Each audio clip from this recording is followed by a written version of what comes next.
Other locations impacted by the severe thunderstorm include Holly State Recreation Area, Atlas, Argentina, and Lincoln. Repeating, a severe thunderstorm warning has been issued until 6:45 p.m. for the following counties in Michigan, Genesee, and Oakland.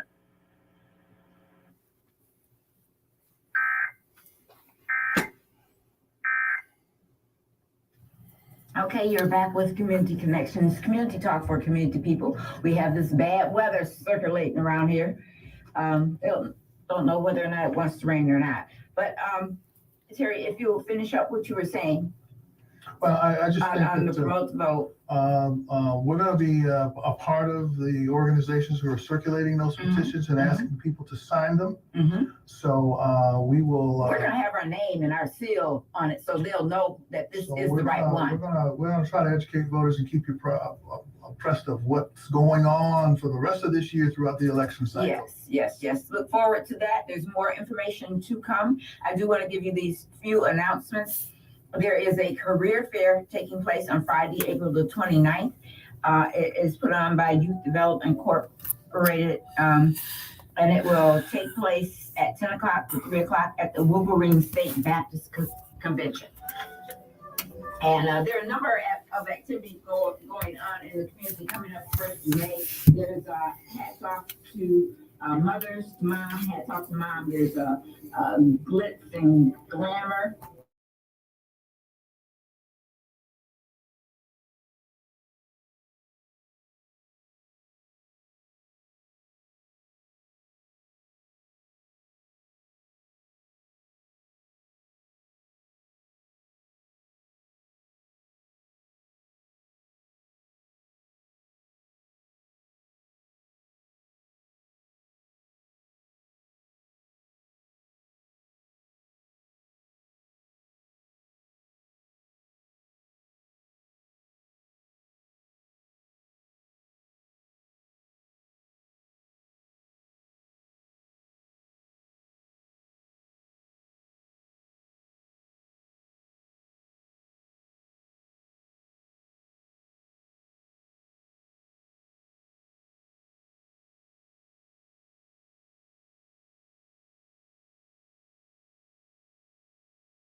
working, and he's handling his business.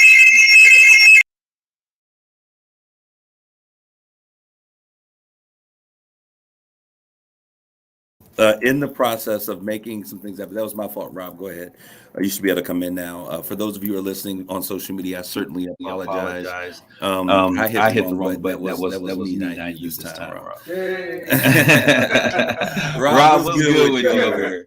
Yeah, I'm better. I was under the weather last week, but today I'm about 99.9% better. If you guys could see what he has on, you can understand why he was under the weather. Spring has sprung for the Rob father. The short sleeves, the shorts, and the slides are in full effect. Dude is a beast in his own right. But I want to get into a conversation that there's a lot that is going on. First of all, there's a lot that has happened that I would like to share with you guys. I want to apologize. Last week, man, Rob.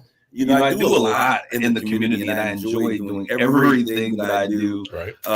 Man, but last week my battery was just fizzled out after Resurrection Sunday. So you did that before, you got to take care of it. Yeah, got it. And so I was reading the tea leaves. You're not 25 years old. You're almost my age, dude. So.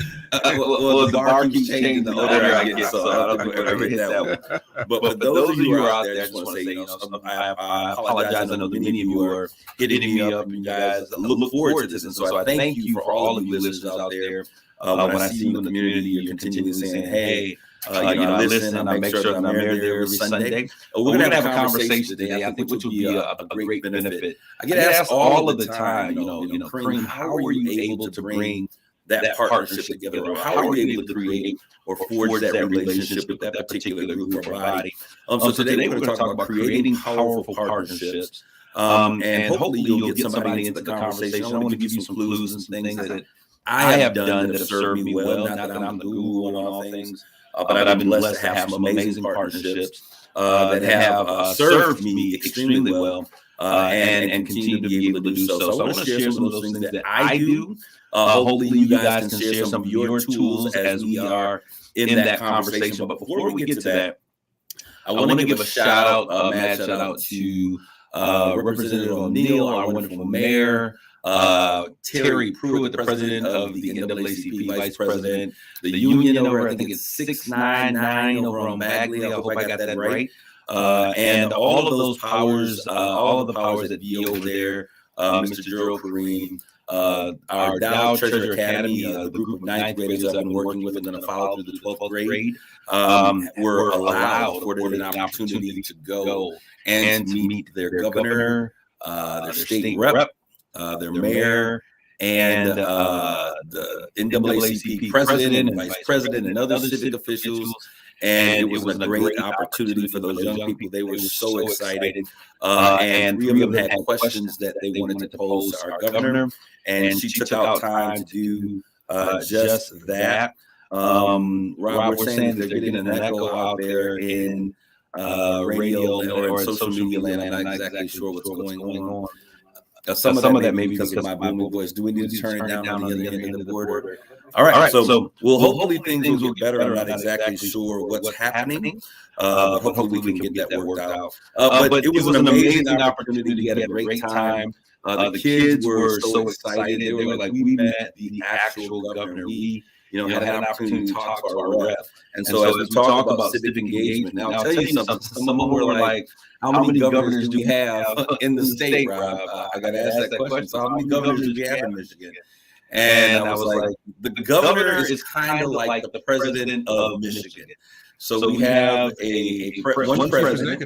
She's executive, exactly. And so, it was interesting because we're talking about, this is civics class 101, and there's a lot to be desired our young people have missed or maybe not have had the opportunity to access. And it's great to be in a position to be able to share that. A couple of weeks ago, we were at SPSU. Dr. Thorns, Dr. Mamie Thorns, and Dr. Don Bashan. I'm always complaining about a lot of stuff. If something that I don't like, I'm going to complain about it. I'm talk about it and all that good stuff. Well, this particular situation, Dr. Bashan and Dr. Thorns, you guys came out amazingly well. They rolled out the red carpet. Admissions was there. They gave away swag material. We had an amazing. They brought professors that were on board, students that were there, campus tour, free meals. You guys did everything that we could possibly ask for you to do, and I certainly thank you guys. As we continue to forge out that relationship and get more students from the Saginaw community as they get through this program into Saginaw Valley State University, and Delta has also been a great partner as well. But let's get to what is on my mind. I put this show together, Rob, and then as I was talking about this, I was like, but this is also on my mind. This is also making me mad. But we're going to stick to what we were talking about. There's a midterm. This is midterm election cycle. People are trying to get reelected. There's a lot happening. So anything you want from politicians, this is the time when they tell you yes about everything. I don't know. They usually don't say no during this time. We usually move heaven and earth to make things happen. But one of the things that I'm really we'll get to it. This is midterm election cycle, as we were listening. We're talking about who do we need to get elected. There's a judge position here. You had Janae Lamar come in. There's been other people that are out there. And Rob, I've talked, and you kind of know they're like cringing as I had conversations. But this is the season as we begin to prepare who we're voting for. That you need to begin to ask yourself some key questions as we lean into this vote. And I want us to understand our community. I think we had a very dismal turnout. It was a good election cycle, I guess, in 2020, but there's a lot to be desired. I would love to see our community get upwards of 60-70% of our voting population out actually voting. And I don't know if we've ever had anything like that, Rob. I don't know if Saginaw is. I wonder whether Saginaw is a split as a city, and Michigan is split as a state as the rest of the country politically. Yeah, it would be nice to find out. That means people would have to actually find that out, right. And so it would be interesting to see that happen. One of the things, there are a few things I want you to keep in mind when people are asking you, they're going to be soliciting for your vote. They're coming to a church near you. They're going to be everywhere. Planes, trains, all over. They're going to be all over the place. But ask yourself, what has been their track record? What have they accomplished while they've been in office?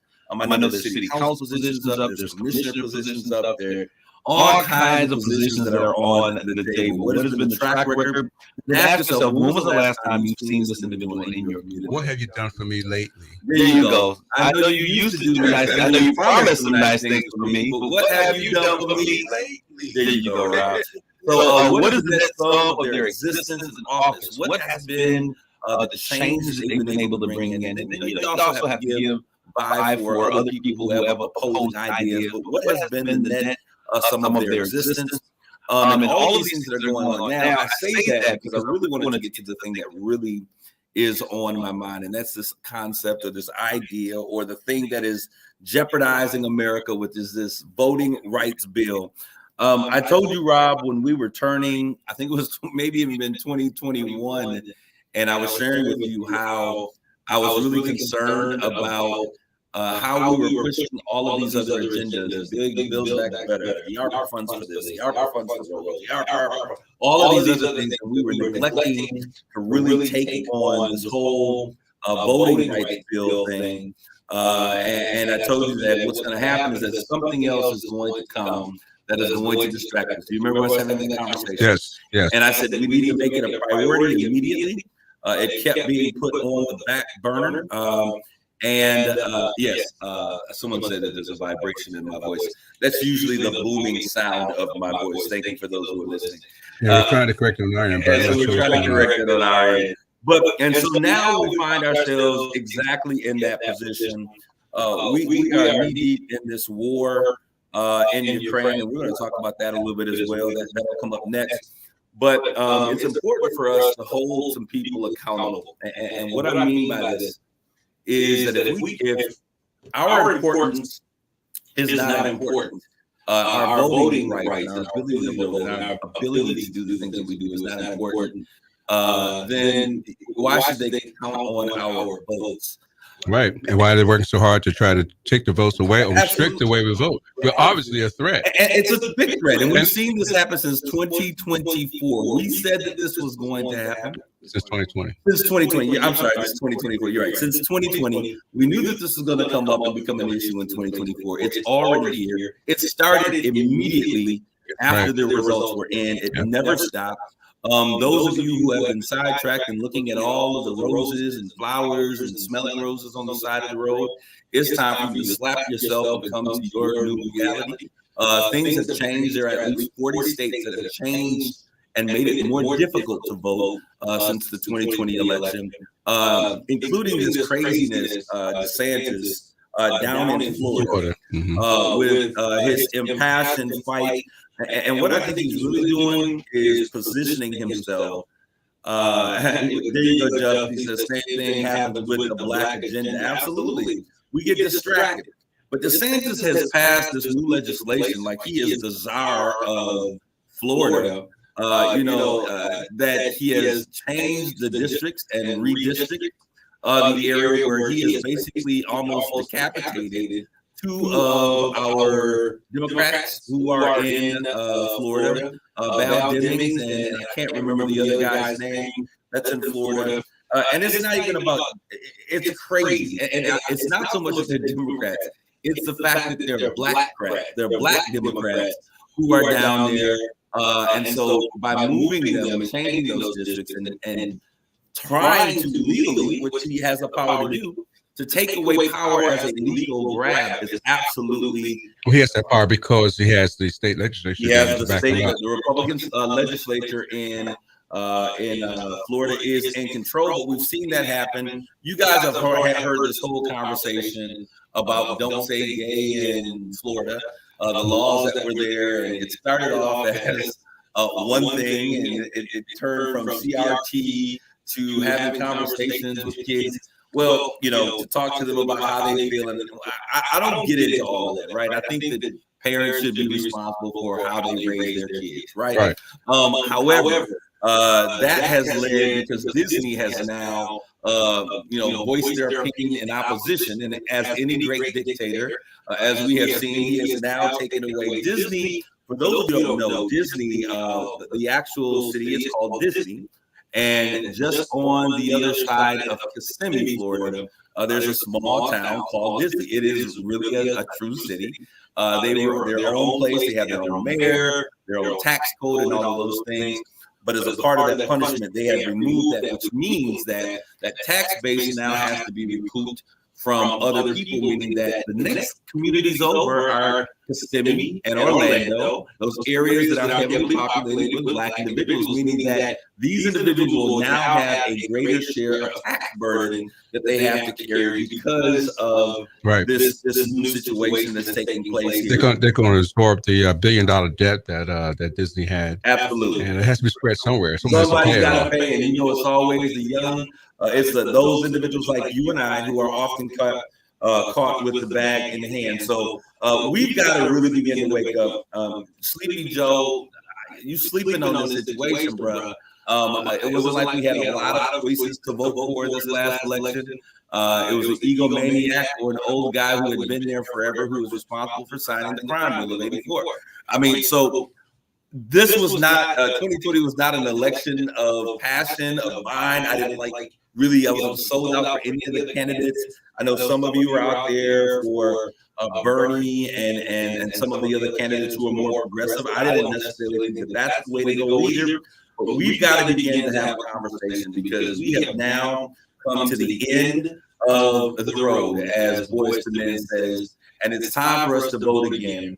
And still, there has not been any movement as it was supposed to be as it relates to the voting bill rights, the John Lewis voting bill rights. Nothing has happened. Now, moving on, because one of the reasons why is because everything now, distractions, smoke screens, is about the war in Ukraine. That's right. We were talking about inflation. We were talking about our job numbers are great, but we still were going to have to deal with this beast called inflation. And we were talking about we can't give any more money out for COVID. All of these different things. And now we have given upwards of $3.8 billion to a war in Ukraine, whose president seems, I told you, seems to be a little bit ungrateful to myself in terms of how he presents things. I know you're mad, dude. We're trying to help, but it just makes me wonder. Like when we talk about things such as reparation, there's never any money. Where are we going to get these funds from? But when our agenda, or when the agenda of America, which is capitalism and controlling and being a world power and keeping things in check, money comes out of thin air. Now, Rob, I don't know about you. You're the military guy, but are there secret funds that are hidden for just autonomous dictators coming in and just throwing wars out of anywhere? Where is this money coming from? In my pocketbook too, man. I don't know. It's no secret money. Well, there's secret money for other things, but I always find it amazing how we can fund things like that. If I had to say anything about Donald Trump, he was right with one thing. And I was believing since I was a child when I thought we should be an isolated country. Of course, I was a little bit naive then, so I joined the military. But we should be looking out for America, and then more so as a veteran. It shocked me that we have homeless veterans on the street. We have kids in the street who kids can't get books and whatnot. So we're not looking out for ourselves. But we got billions of dollars all of a sudden to fund these other areas. Now, we should be the poor policemen. I'm not happy with what's happening in Ukraine. But why are we sending all this money? But there's other countries that can do the same thing. Man, like you said, hey, he was like, "You better."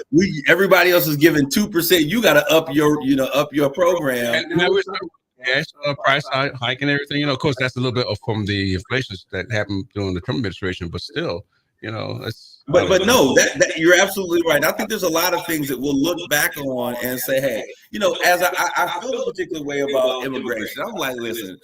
Anybody should be able to come to the United States. We the only people who came over against our will.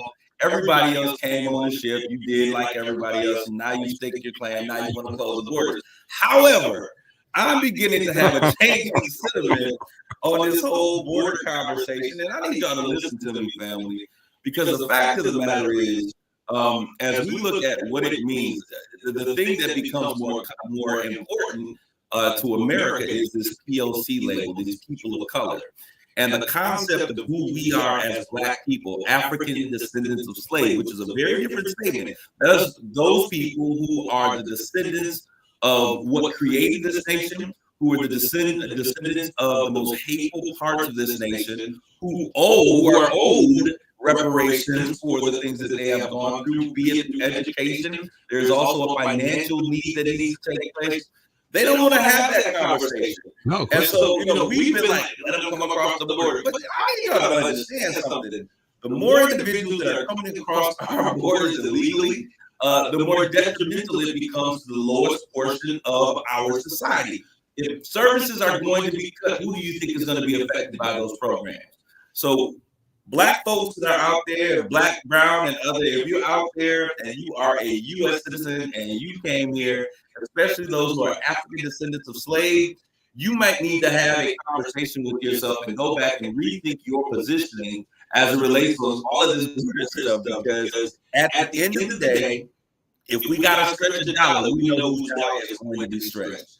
And we know who is going to be impacted as these dollars come, because I love the fact that our nation is full of a diversity of people. But the fact of the matter is, as diversity changes, so does we not. The only person that is not becoming extinct is the white man, the middle-aged white man. That's not the only person. But as we begin to look as Black people who are and who have suffered atrocities in this country, we need to begin to think. Absolutely. POCs will catch it first. The last on the totem pole will be ADOS, African descendants of slaves. So I want us to make sure that we begin to pay attention to what's going on, because we're seeing inflation at a 40-year high, gas prices are yet high, livable wages, and that is a term that I really want us to begin to think about. Because we talk how many jobs are out there, but I want you to go out there and I want you to go to places like Walmart, and you see how many seniors we have that have had to go back to work because they are cutting their Social Security benefits and all of their retirement packages are being cut. So when we talk about having more jobs than we have people to fill, we've got to talk about what is a livable wage. And that becomes a conversation. Can you raise a family on this? Can you take care of your condo association or your assisted living with what you're doing? And the answer is most likely not.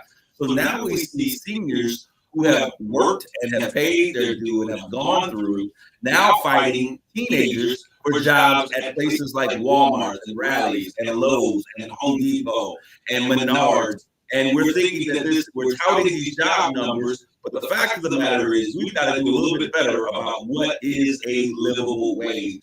Don't believe all the hype. We better begin to investigate those numbers. The other thing we talked about this, Rob, before is affordable housing. You know, I did a drive-by through a number of neighborhoods, just looking for houses that had for sale signs up. I know a lot of those you're going to find online. They barely have them on the launch. Because they're going to it. You don't even get to put the sign out in front of the house, is what I'm saying. So these houses are going so fast. So this means that now, you know, who's getting the houses, how fast can you get your credit approved, and all of these things becomes a very important part in this whole thing. What it means also is that the ability or the American dream for most Black folks and brown folks in our community is disappearing. The American dream is to buy a home and to be a homeowner, because that's where most of us consider in our thoughts that we carry most of our value or our assets. It becomes our home, right? That dream is really disappearing as right before our eyes. Because as the value and the price and the cost of housing goes up, we got folks living at Walmart, working at Walmart and other places. Our salaries are not increasing at the level that, of everything else, which means that we have a conundrum now. We don't have enough. So now we're in a situation that they're going above market value. There are bid wars for housing opportunities. Yeah. And so now think about this, because we had this conversation before. Think about this, Rob. If now the housing market has exploded, we're still extremely high, right?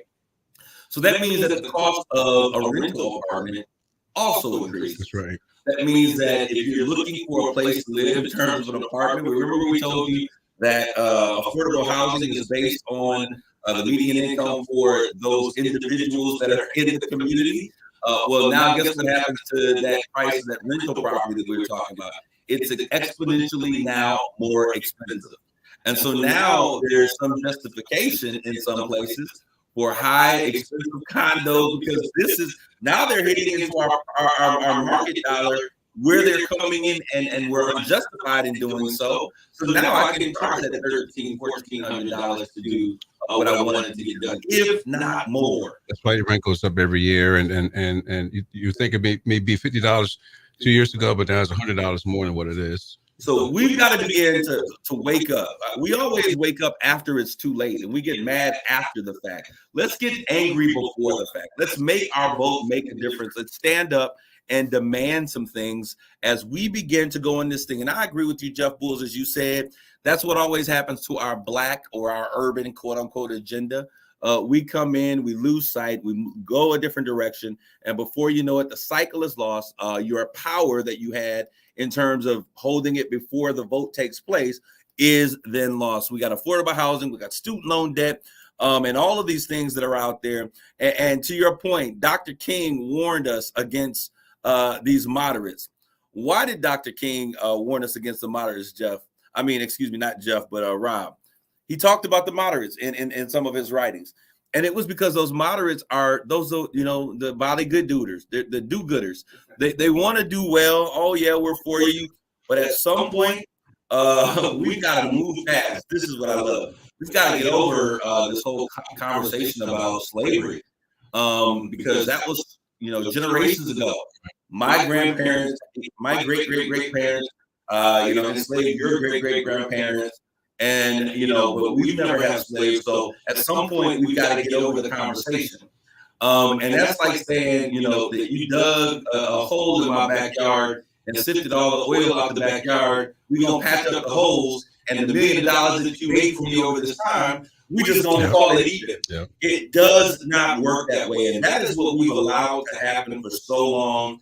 And we've got to begin to figure out a way, and it happens through our political connections and our affiliations and our vote on bringing those conversations that are most important. Don't forget about where you come from. Don't forget about the atrocities that are due you, because there is a price. MLK said it this way, that America wrote the black man a check, and the check came back insufficient funds. So you're absolutely right. I remember that. What you say? I still remember him saying that. Absolutely. Yeah. Powerful statement. All right. So now I'm going to get off my soapbox. I'm woosah, but I had to get that off of my chest, because people, we are taken advantage of so often, and our hearts are so soft, and we want to do the right thing, and but come on, you got to be firm, and we got to stand our ground. That's why this is called Straight Talk, no chaser, no filter, getting right to the heart of the matter. There's a Juneteenth celebration that is going on. I'm going to bring the young lady, I say young lady, Renee Morris, I think is her name. She's going to be coming in talking about that celebration. There's a whole pageant queen. I guess we'll have a Juneteenth queen, I guess, dancing celebration, the edict of the Emancipation Proclamation, help a brother out, will be read on that Sunday, along with some other proclamations from city officials and state officials. I'm really excited about that. Next week we will have Renee Morris here talking about Juneteenth. I told you guys about a month or so ago, I would really like to see a number of us get together and really celebrate this as a unified body. If we can get over egos, we get over our agendas, and we come together as a community, one community, celebrating. Let's make that thing happen. So a lot of things are going to be happening here. I want you guys to stay involved, to stay informed. And then there's another young lady. Her name escapes me, but the name of her brand is Cash Monkey. I was online checking it out. And I met this young lady last week. I'm going to bring her into the conversation. She is a young kidpreneur, a young woman who wants to do some great things in her community. So we're going to bring her in and talk about her motivations, her passions, why is she doing what she's doing, and see if we can offer some assistance in her endeavor to be a grown woman entrepreneur. All right, so today's show, we're going to be talking about creating powerful partnerships. We're going to take a quick commercial break. We'll come back, and that will be the premise of this next conversation. Stay tuned. You're listening to Straight Talk with Kareem Bowen on KISS 107.1. STARS, your Saginaw Public Bus Service, is hiring full-time mechanics and garage technicians to join the STARS team. We've increased wages and benefits. STARS also has a competitive benefit package, including great health insurance, pension, shift premiums, employee assistance programs, hiring bonuses, and more. Work with some of the most talented and experienced mechanics in the region. Come in as a mechanic or start as a technician and build a new career. You can grow at STARS. Go to saginaw-stars.com and click Careers at STARS to apply today. STARS is an equal opportunity employer. Everyone loves shopping online. Well, I'm going to tell you what I tell my golf buddies when they buy clubs. Stop searching for coupon codes. Download Capital One Shopping to your computer. Capital One Shopping instantly searches for available coupon codes and automatically applies them at checkout. Plus, it's free, and you don't even need a Capital One card to use it. That's like hitting a hole in one without even trying. Capital One Shopping. It's kind of genius. What's in your wallet? Savings and available coupons vary. Straight Talk Wireless now has the new iPhone 13 with cinematic mode, which lets you focus on what matters. And with Straight Talk, you can focus on getting the best deal. Our Silver Unlimited plan is just $45 a month for unlimited talk, text, and data. And it runs on the largest, most dependable networks. Now with nationwide 5G. With the iPhone 13 on Straight Talk, you can share whatever you want, wherever you want. Straight Talk Wireless. Available at Walmart. 5G capable device required. Actual availability, coverage, and speed may vary. See terms and conditions at straighttalk.com. Springfest is happening at Lowe's, where you'll find everything you need this season, like premium mulch for our new low price of $2.98 a bag. And the spring savings don't stop there. With select Bonnie 11.8-ounce vegetables, 4 for $10. Shop Lowe's right now for everything Springfest has to offer. Lowe's, home to any budget, home to any possibility. Bonnie offer in-store only. Plant size and selection varies by location. While supplies last. Valid 4/21 through 4/27. Excludes Alaska and Hawaii. You're listening to Straight Talk with Kareem Bowen on KISS 107.1. Hey, this is Kareem back, and we're here with more Straight Talk. Thank you guys for being patient. I want to give a shout out to those of you who are listening out there in the social media land, to Victoria Harris, Alma Collier, Patricia Prescott, Geraldine Bowen Walker. What's up, mama? Jeffrey Bulls, Rebecca Townsend. There's so many of you guys out there. Jackie Wade Day. Lansing is in the house. We saw Jackie Day there. I see Texas is in the crib.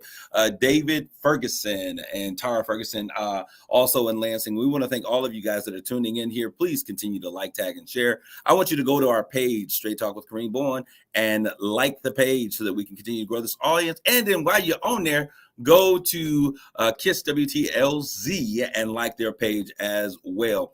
I want to get into the conversation. We're going to talk a little bit about partnerships. I get asked this question so many times, and I really do. I wish I had a dime for every time that I ask this question. I would be a very wealthy man. Kareem, how have you been able to forge some of the partnerships that you have? Now, I'll tell you that the word for what I believe moving forward, and I can just say 2022, but it's really the word moving forward as we become a more educated and dynamic community. The word is collaboration. I think that becomes the most important thing that we can do as a community is to collaboration. So how do we do this? And one of the things that I think that you guys need to understand is that partnerships are one of the best ways to grow yourself and your business, creating these lasting partnerships that are mutually beneficial to both parties.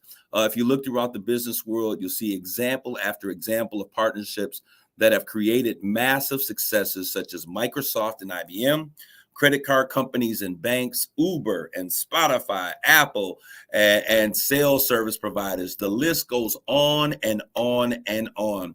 And I have been fortunate to help create and be a part of some very successful partnerships and lasting relationships. And so here are a few things that I've learned, and I'm going to give this information to you. So hopefully you guys are interested in this information. I know that you asked this question.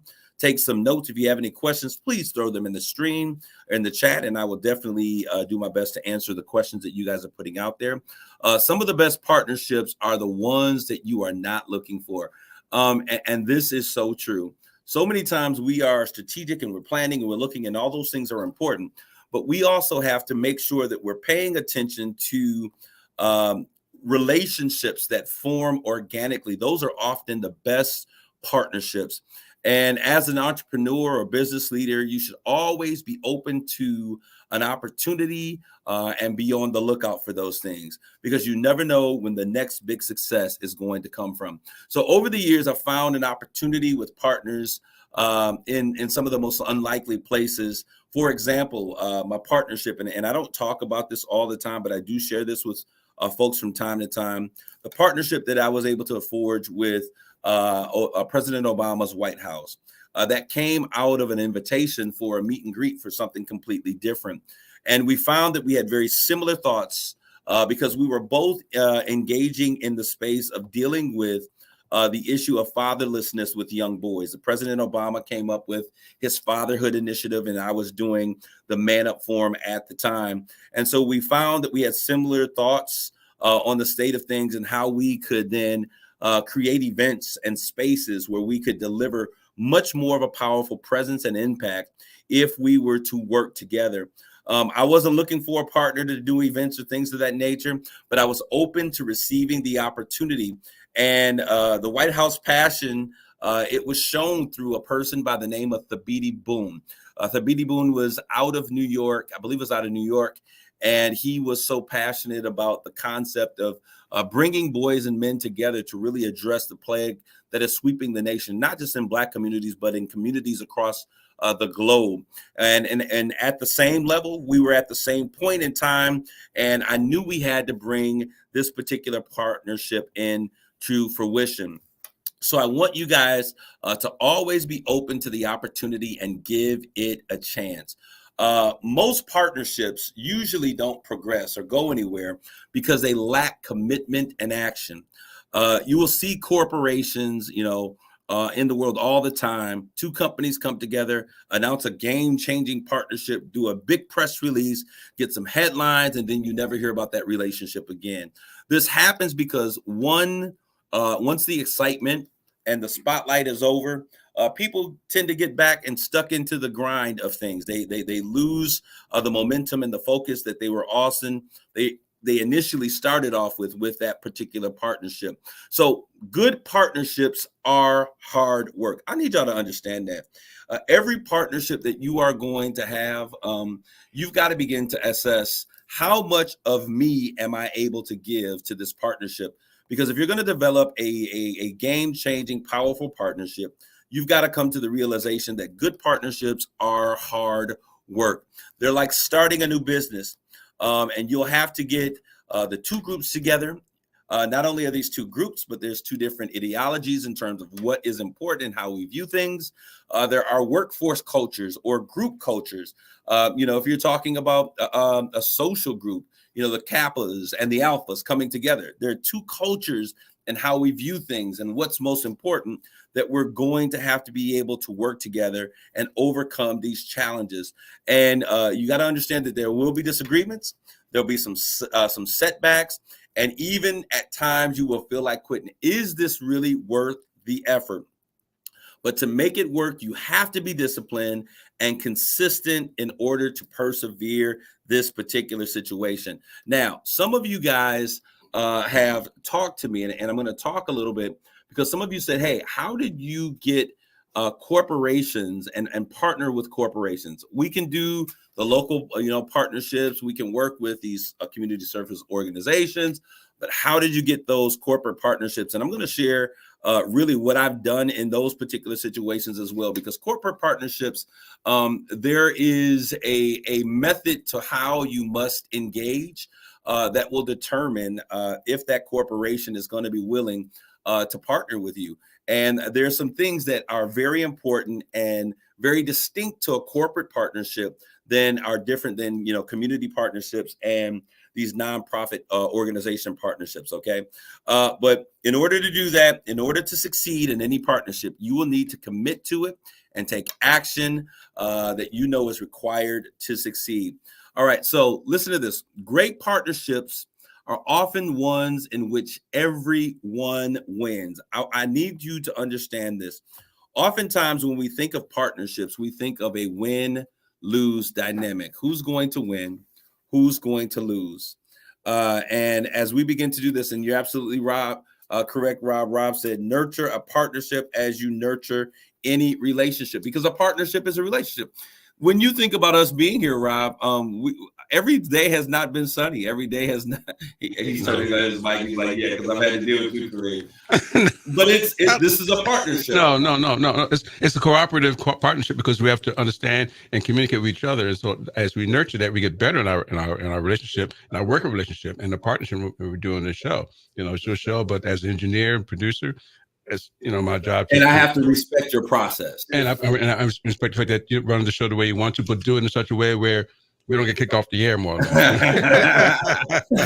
all that straight talk. But it's important for you to understand what's important to each other.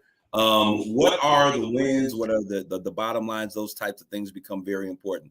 So let's talk about partnerships, win-win partnerships, because we've come to understand that in business that it's, either you win or I lose. And so it's a win-lose. Who wins? Who gets the best? But the fact of the matter is that we have to make sure there are opportunities where no one has. Why does someone have to lose in a partnership?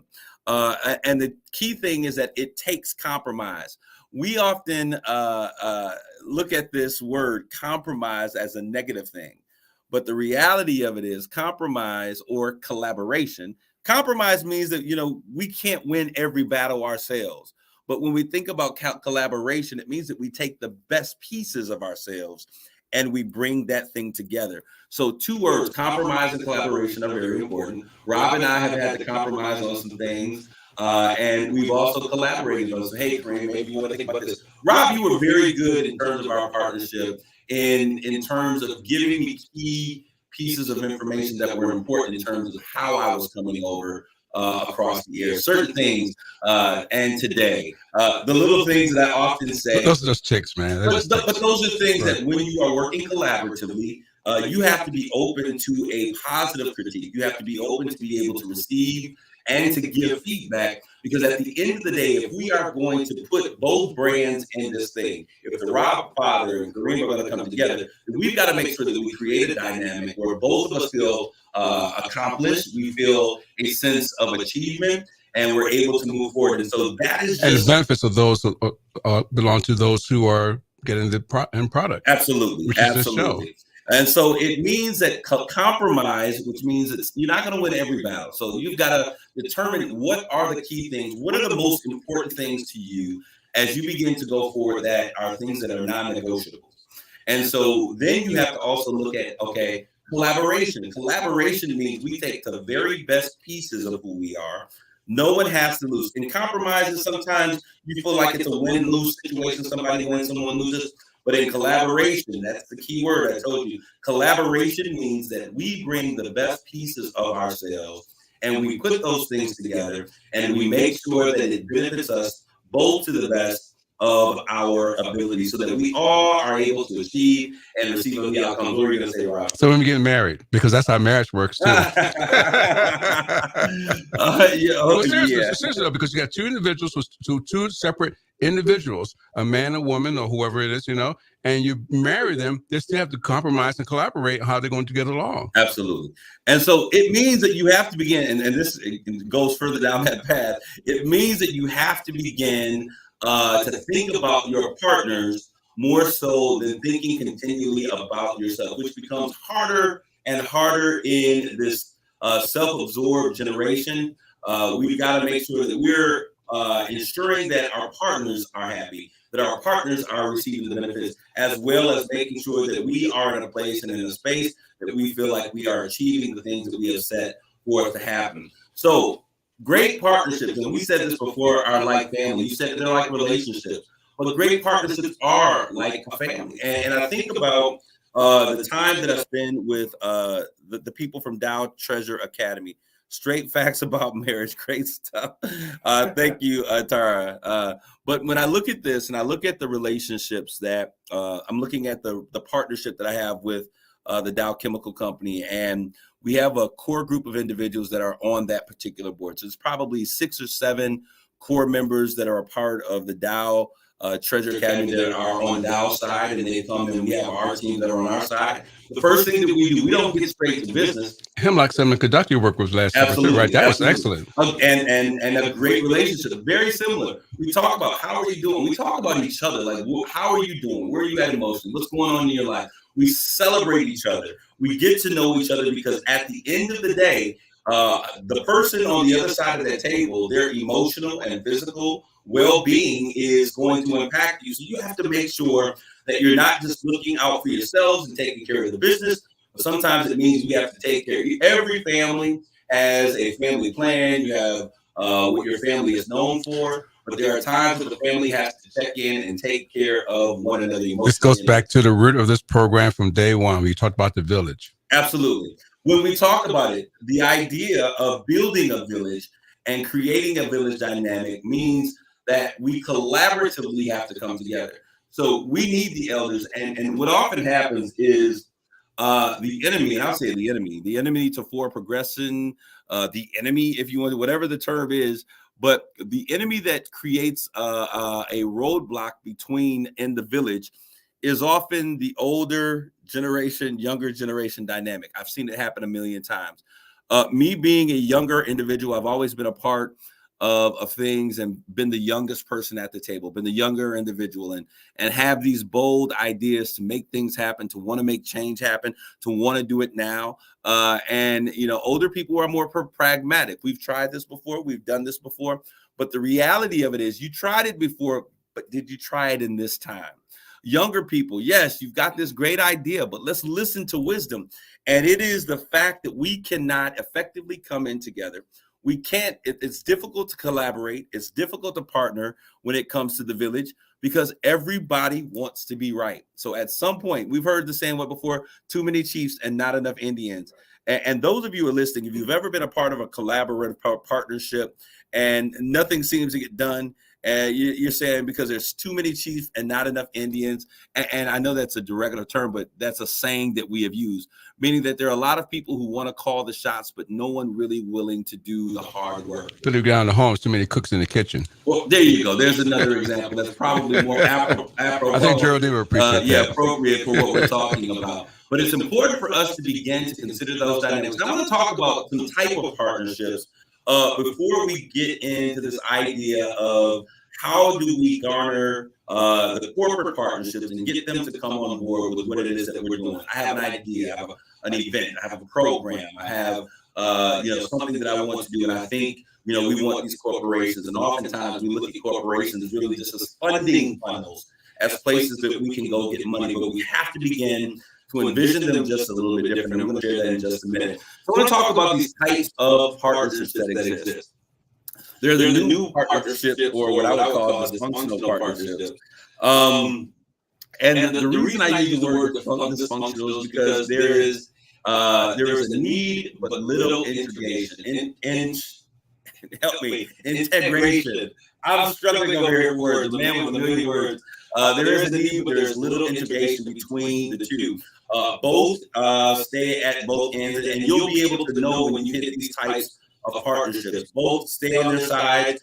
They talk at an issue or an idea, but they never fully integrate to figure out how we're going to work this thing out. And the reason that happens, Rob, is because of a lack of trust. I don't really trust you to show you, to lift up my hood and show you how my stuff works. And I see that you do this, and we operate in a similar space. But since neither of us trust each other, we never fully integrate to work on this issue to bring a resolution or to bring a more promising outcome to what it is that we're working on. So I want you guys to begin to think about what types of partnerships have you been forming. That's a newer dysfunctional. Then there's something called a transactional partnership. And most partnerships, I would say, fall somewhere in this particular space. There's handoffs and exchanges. It's just like running a race, hand stick. If you've been a what do you call it, on a track team, what is it? Marathon, a relay team, right. Hand stick. So there's handoffs and exchanges, and this is really process based. I do this up to a point. You do that. So why don't I just hand it off to you? There is no real repetitive or connection within the two organizations. And the keys to success is really just being reliable and consistent. If you're reliable and consistent, we can have this partnership. Our companies never integrate, so there's never any integration in the process. But we find a way that we are mutually beneficial, but no one really is able to take that partnership to the next level from a transactional partnership to something that I love and I think is amazing, which is when we begin to have a collaborative partnership. It breaks down continuity if you don't have that kind of handoff there easily. Absolutely. The continuity breaks down. The whole machine breaks down. The whole thing breaks down because I don't have anything other than what you provide in your set of things. Right. And if that breaks down, then the partnership is over. Right. So it's very, very, very, what I would consider primitive. But it's collaborative partnerships are less discrete tasks and closer coordination. Collaborative organizations or collaborative partnerships are when we begin to work together. We look at the big issue, we look at the problem, we then begin to put our best thoughts together on how we can begin to master or handle this thing together as individuals. Handoffs are supplemented with regular community. So communication. So if I give you something to do, we are going to stay in connection. I always say you have to inspect what you expect, which means that once you hand it off, you then stay in collaborative efforts. You talk about those things. We talk about how we can handle our part better and how you can do your part better. That is one of the key areas of collaborative partnerships. And that's what we should be seeing more of as we work throughout our community. All right. Now there is an integrated partnership, and I love integrated partnerships. Now, this requires for you to be able to really trust the individuals that you're partnering with. An integrated partnership requires planning, decision and problem solving together with the partners around this particular issue.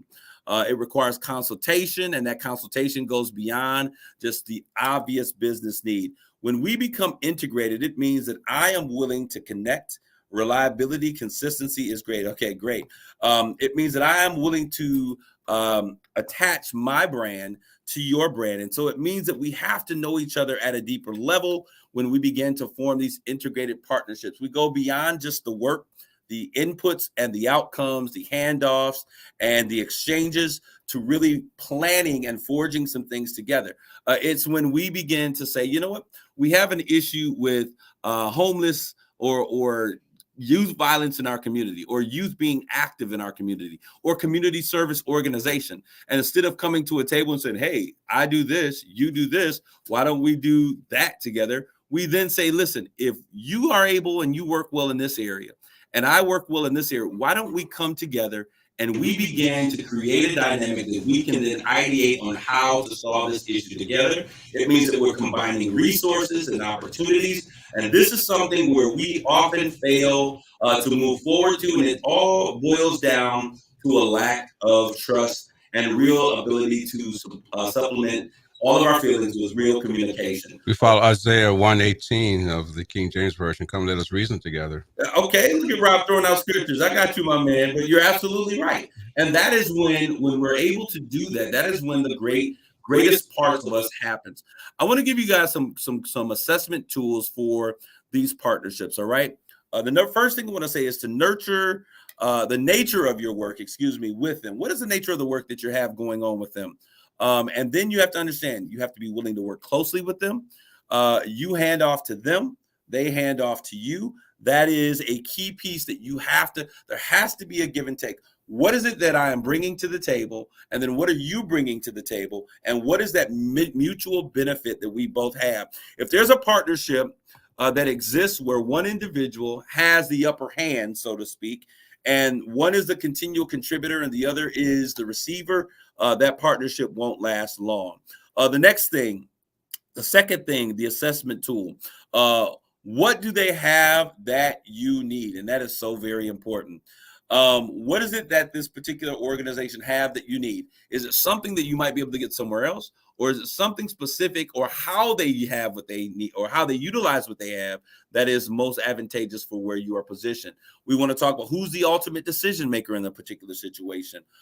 Who are the experts? Let the experts do the work. And if it's not your side, trust me, there will be something that will come along that will give you an opportunity to use your expertise, because no one is an expert at everything.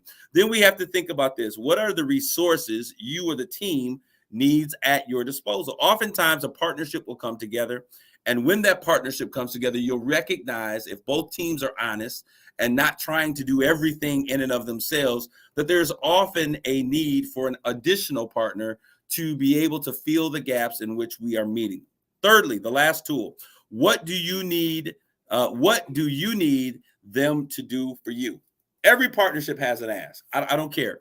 And my dear friend Barb always says, and I love this, that you don't get what you deserve in any agreement, but you get what you negotiate. And so when we look at this, you've got to be able to understand, what is it that you need them to do? Is it that you need support? Now, I'll tell you this. There are certain partnerships that when I partner with them, Rob, I partner with them not because of their resources, not because of their presence, but because of their relationships. And one of the things I need them to do is to use their influence to influence others. And we don't look at partnerships in that manner all the time. We look at those partnerships that have exactly what we need, and we go after this big fish when the big fish may be harder to get to, and there are low-lying fruit that have relationships, and we can use those influential relationships. Who do you know that has the ability to assist me in what it is that I'm going to do? And so we miss out on It's called networking. It is networking in its finest. And we've got to be willing to ask ourselves that question. Do I need you for your finances? Do I need you for your support? Or do I need you for your influence to influence others for their support? When you're building a team, you've got to think about people who have influence. Influence is when you have the ability to transfer your ideas, your thoughts, your dreams, and get other people to buy in to what it is that you're doing. I want to get through these next week. And then are they willing to add to their workload? One of the most amazing things, and I got this is a leadership lesson of Christ. What was so amazing about him, and I continually use this as a leader, people laugh. They say, how do you get people to work and they don't even know how much they're getting paid when they're working for you? One of the things that was so exciting when I began to understand how Christ led, he was so visionary at casting his vision that people bought in before they even found out what was the full ask of them. They were willing to take on his vision and be able to work on his vision in their own power. So he was able to get them to buy into their work based upon his casting of the vision. And that is a powerful tool. You must learn to use your influence. This is so important. Helpful influencing techniques. And these are things that I actually use on a day-to-day basis. Logical persuading. As you begin to do your pitch, have your conversations, your initial meetings, you've got to begin to use logical persuading. What does that mean? When you talk with an entity, a company, an organization, a president, and always know you want to talk to people who have the ability to say yes or to say no, to sign a check, or to make some type of decision. Otherwise, you're going to spend your time having meeting after meeting after meeting. And I guess I'll have to talk at another time. How do you get to the decision makers, and how do you know when you have a decision maker? But logical persuading means, look, we're going to do X, Y, Z. This is something that is going to benefit the community. This is what your company can have. It is logic. You use the logic of the moment or the opportunity to persuade them to buy into what you're doing. Legitimizing. Hey, this is legitimately something that we need to work on. When we looked at George Floyd, what became a very legitimate argument was the treatment of Black America in the eyes and in their interactions with police officers. That was very legitimate. So you use that argument as a legitimate place to begin to build that relationship. Exchanging. I can do this and I can provide this service for you because I know this is something important. And then stating, this is something that you need to lean into. Being able to use your influence does not mean that you're tricking people, but sometimes it means that you have to be able to be bold in your presentation. So partnering with corporations, I'm going to spend my last couple of minutes talking about partnering with corporations. So if you want to know how to get Fortune 500, Fortune 50 companies, whatever it is, to partner with you, these are some things that you have to know. You have to, first of all, do your research on that company, go to the company's website and find out where it says about on that company. When you get to the about section of that company, they usually have something called the vision. Find out what the vision of that company is. There is a company that I work with, and they said that a part of their greatest, one of the biggest parts of their vision was the human element, the human spirit. So you begin to center your talking points and your conversations around what their vision says. Next, I want you to go to a part that usually somewhere embedded in there is something called the company's core values. Those are the things that motivate the company to move. As you begin to put your ask together or your pitch for your partnership, make sure that you include those key core values as an expression of how your relationship, your partnership, your program, or your company is going to operate. Third thing, pain points. I need you to figure out what are the pain points of that company and find a way to meet those needs. Lastly, are the goals. Find out what their goals are, meet those goals, and meet your next partner. I want to thank you guys for tuning in today. This has been great. I'll see you all next week. We'll have more conversations. We have Straight Talk with Kareem Bowen. You've been listening to Straight Talk with Kareem Bowen on KISS 107.1. The views and opinions expressed on Straight Talk with Kareem Bowen by the host, its guest, or call-ins do not necessarily represent the opinion of this station, the staff, its owners, Alpha Media USA, or its advertisers. KISS 107.1 is WTLZ Saginaw with Steve Harvey in the morning and simply the best R&B all day. Take us everywhere. Your smartphone, in your car, to work, or live at KISSWTLZ.com. We're KISS 107.1.